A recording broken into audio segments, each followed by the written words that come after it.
చూడండి, if the hyperbola has one focus at the origin, అంటే focus origin దగ్గర ఉన్నాడు, and its eccentricity is √2. One of the directrix is x + y + 1 = 0.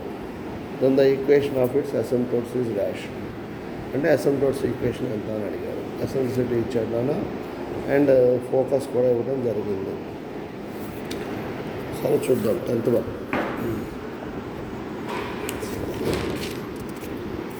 అంటే ఇక్కడ వాడు focus ఎక్కడ ఉందన్నాడు, ఆరిజిన్ దగ్గర ఉందన్నాడు, డైరెక్ట్రిక్స్ ఈక్వేషన్ ఇచ్చాడు. అంటే ఇది క్లియర్గా ఆబ్లిక్ అని తెలిసిపోతుంది. సో ఈ ఆబ్లిక్ హైపర్బోలాలో SP² = E² × PM². దాన్ని అప్లై చేశాను, మనకి ఇది వచ్చేసింది. అయితే మనకి హైపర్బోలా ఈక్వేషన్కి అసిమ్ప్టోట్స్ ఈక్వేషన్కి కాన్స్టెంట్ తేడా ఉంటుందని చెప్పుకున్నాం.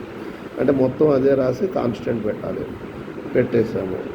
పెట్టిన తర్వాత దీనిలో డెల్టా 0 ఈక్వల్ చేశాను. డెల్టా తెలుసుగా ABC + 2FGH - A² - B² - A² = 0.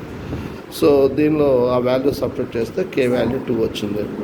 So కాబట్టి ఆపమ్మాయి చెప్పేటప్పుడు అయితే దేర్ఫోర్ అసిమ్ప్టోట్స్ యొక్క ఈక్వేషన్ వచ్చింది నాన్న. సో దాన్ని సింప్లిఫై చేశాను. ఓకే.